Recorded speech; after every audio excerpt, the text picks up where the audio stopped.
দর্শক শ্রোতা, আমি এই মুহূর্তে আছি নড়াইল কোর্ট চত্বরে। সাংবাদিক মোহাম্মদ মিল্টন শেখকে যে সকল হামলাকারীরা দেশীয় অস্ত্র দিয়ে হামলা করেছিল তারা হলেন সোলপুর গ্রামের মোহাম্মদ মনির শিকদার এবং একই গ্রামের আব্দুল মান্নান মোল্লা। তিনি 2022 সালে এ ঘটনাকে কেন্দ্র করে একটি মামলা করেন।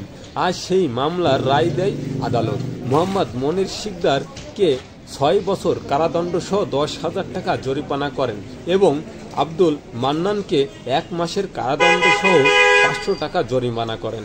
দর্শক শ্রোতা, আমি এই মুহূর্তে চলে যাব ভুক্তভোগীর তার বক্তব্য নিতে। মোহাম্মদ মিল্টন শেখ, আপনারা অবশ্যই আমাকে চেনেন।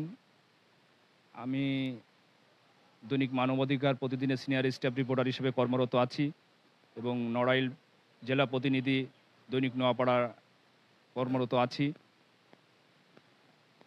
এবং বাংলাদেশ জাতীয়তাবাদী যুব দল নড়াইল জেলা শাখার কর্মসংস্থান বিষয়ক সম্পাদক, সদর উপজেলা শাখার আহ্বায়ক কমিটির সিনিয়র সদস্য। দীর্ঘ প্রতীক্ষার পর আজকে আমি ভিকটিম নিজেই 2022 সালে বিচ্ছিন্নতাবাদী একটি সংগঠন কতিপয় সন্ত্রাসীরা আমাকে হত্যার উদ্দেশ্যে আমার পরে হামলা করে।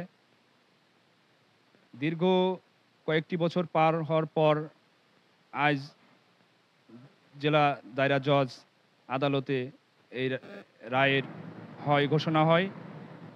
এই রায়ের বিষয়ে আমার প্রতিক্রিয়া, আমি এখানে যেটা উপলব্ধি করছি, এখানে আইনের প্রতি অবশ্য আমি শ্রদ্ধাশীল, আমি আইন প্রতি শ্রদ্ধাশীল।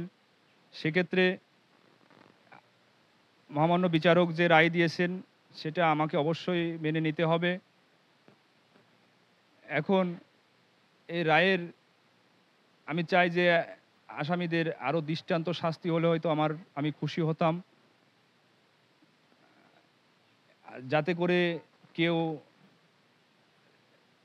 হামলা আগামীতে কোনো সাংবাদিকদের প্রতি হামলা না করতে পারে এবং তার দৃষ্টান্তমূলক শাস্তি হোক। এখন এই রায়ের প্রতিক্রিয়া আমি আসলে জানাতে চাচ্ছি না, এটা আমার আশানুরূপ আমি হয় নাই। তারপরেও আমি এতে খুশি যে মহামান্য আদালত তার যে সাজাটা দিয়েছে, আমি আদালতের প্রতি শ্রদ্ধাশীল। নড়াইল জজ কোর্টের পিপি অ্যাডভোকেট আব্দুল হক বলেন, নড়াইলের সিনিয়র দায়রা জজ জনাব শারমিন নিঘার প্রকাশ্য আদালতে আসামি মোহাম্মদ মনির শিকদার পিতা মৃত আলতাফ শিকদার, গ্রাম বড়গাতি, নড়াইল সদর, নড়াইল এবং নড়াইলকে দণ্ডবিধির 326 ধারার অভিযোগ সংঘাতিকভাবে প্রমাণিত হয়। তাহাকে 6 বছরের সশ্রম কারাদণ্ড এবং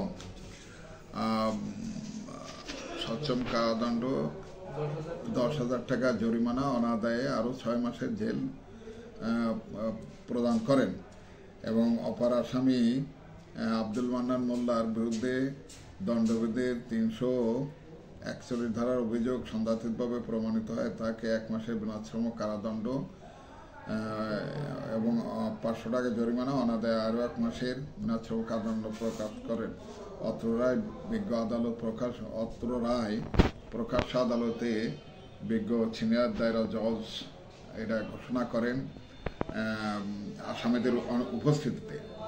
ঘটনার সংক্ষিপ্ত বিবরণ এই যে, গত ইংরেজি 29শে সেপ্টেম্বর 2022 এর তারিখের ঘটনা উল্লেখে গত ইংরেজি 1/10/2022 তারিখ মোহাম্মদ আবদুল্লাহ শেখের বাদীতে নড়াইল সদর থানায় এক পুলিশি মামলা হয়। উক্ত মামলায় আসামি মোহাম্মদ মনির শিকদার এবং আব্দুল মান্নানকে আসামি করা হয়। পুলিশ তদন্ত শেষে অত্র আসামিদের বিরুদ্ধে দণ্ডবিধির 326 ধারা সহ অন্যান্য ধারায় অভিযোগপত্র দাখিল করেন। মামলাটি বিচারের জন্য বিজ্ঞ দায়রা জজ আদালতে প্রেরিত হয়। বিজ্ঞ দায়রা জজ বাহাদুর মামলার সাক্ষ্য গ্রহণ এবং অন্যান্য সকল কিছু বিবেচনা করে আসামি মনিরের বিরুদ্ধে অভিযোগ প্রমাণিত হয়। তাহাকে এই শাস্তি প্রদান করেন এবং আব্দুল মান্নান শেখের বিরুদ্ধে সাজা প্রদান করেন।